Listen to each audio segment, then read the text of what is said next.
Fair use. Grief One Day at a Time.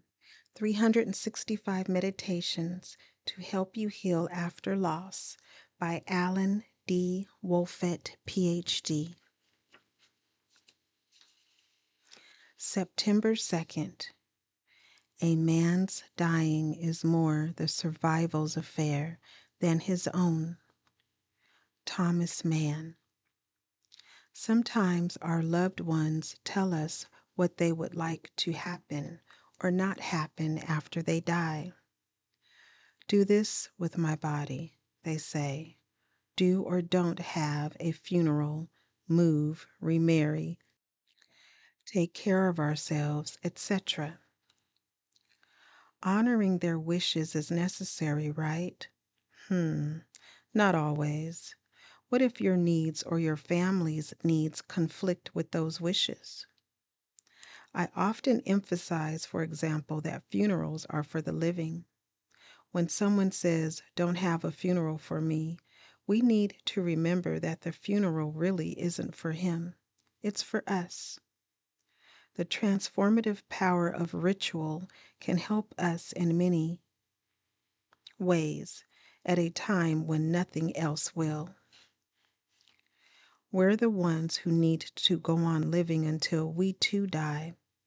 I believe that sometimes we have to trust that the person who died is now enlightened about the possible folly of some of the orders he left behind, and he now has grace about our decisions to do what is best for us who remain here on earth.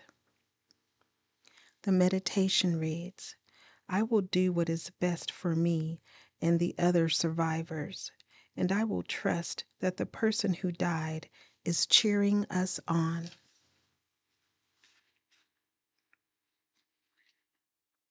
September 3rd. Presence cannot be easily defined. Presence can only be experienced. But I know this.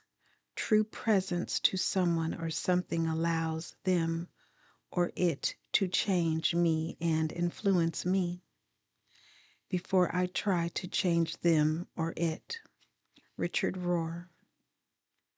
Grief cannot be easily defined. Grief can only be experienced.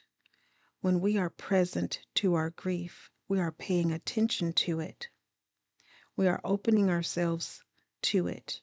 We are embracing it, whatever it looks like and feels like in that particular moment. When we are present to our grief, we are allowing ourselves to be changed by it. We are not trying to change our grief. Instead, we are accepting it as it is. It takes courage, practice, and time to be truly present to our grief. It also takes courage, practice, and time to express or mourn our grief. We are working on both. The meditation reads, I am working on being present to and expressing my grief. September 4th. I smiled. I'm not really here to keep you from freaking out. I'm here to be with you while you freak out, or grieve, or laugh, or suffer, or sing. It is a ministry of presence. It is showing up with a loving heart. Kate Braestrop. We need people who can be present to us in our grief, who can be here with us while we cry or talk or scream or sit in silence, who don't think it's their job to keep us from freaking out, who bear witness without being overbearing, who accompany without taking over or slipping away. I've noticed that about 1/3 of the people in our lives are capable of showing up with a loving heart and a ministry of presence. Another third can't really help in this way, but don't hurt us either. And the final third are often toxic and harmful to our healing. They may tell us to quit mourning or declare that we're doing it wrong. This rule of thirds is good to keep in mind. We should steer clear of that last third. And when we're fortunate to meet someone in the first third, someone who's blessed with a ministry of presence, we'll know whom to turn to when we need companionship on our journey. The meditation reads, I need people who show up with a loving heart.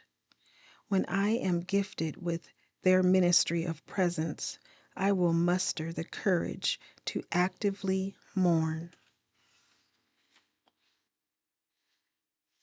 September 5th.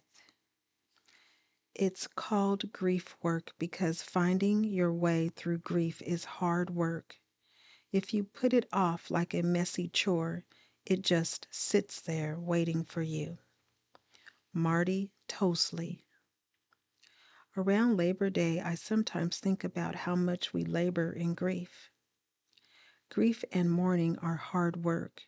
In fact, they might be the hardest work we've ever done in our entire lives.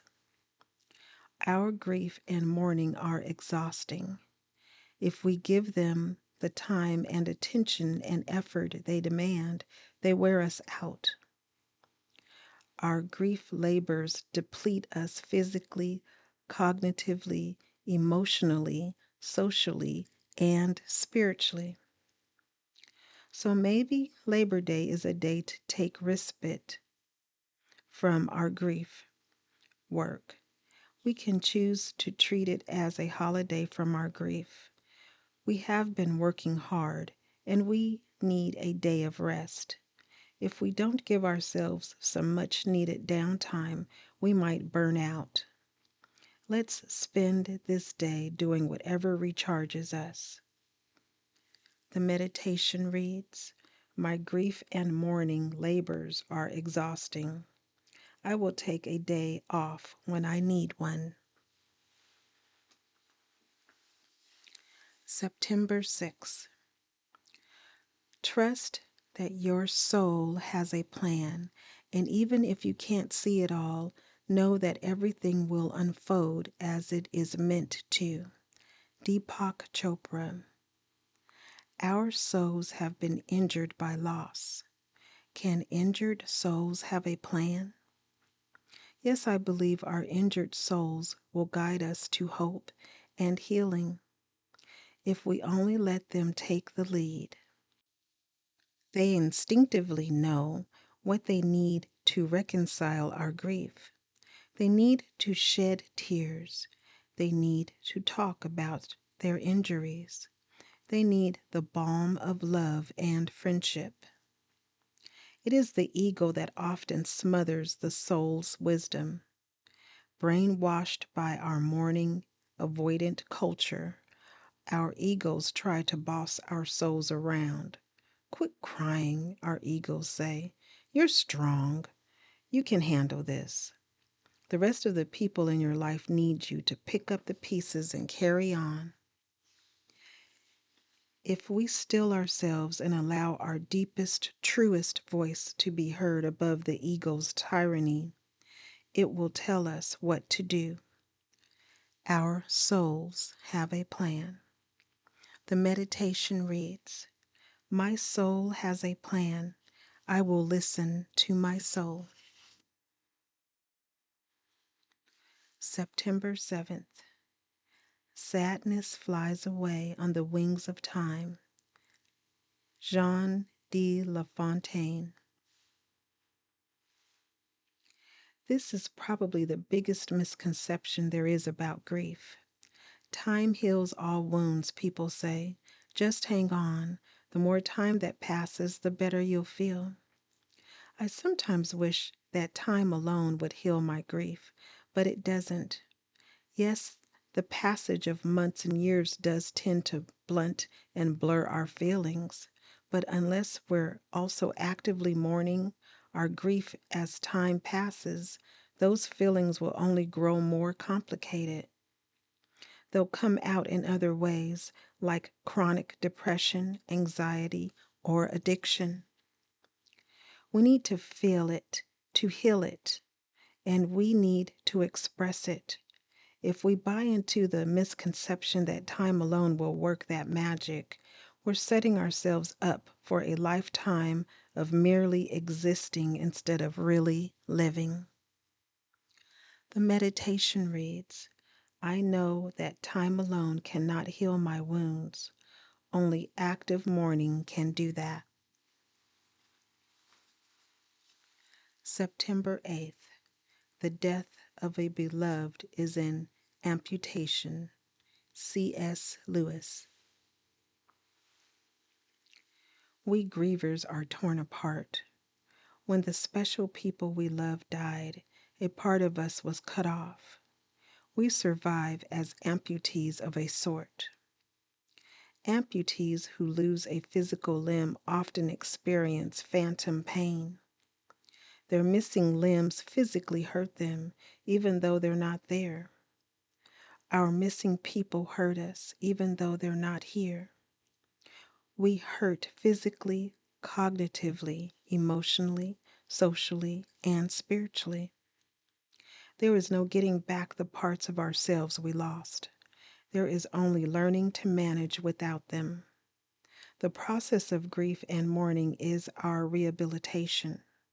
The more we actively work at it, the more capably and fully we will be able to live the rest of our days. The meditation reads, I have experienced an amputation, and I'm committed to my rehabilitation.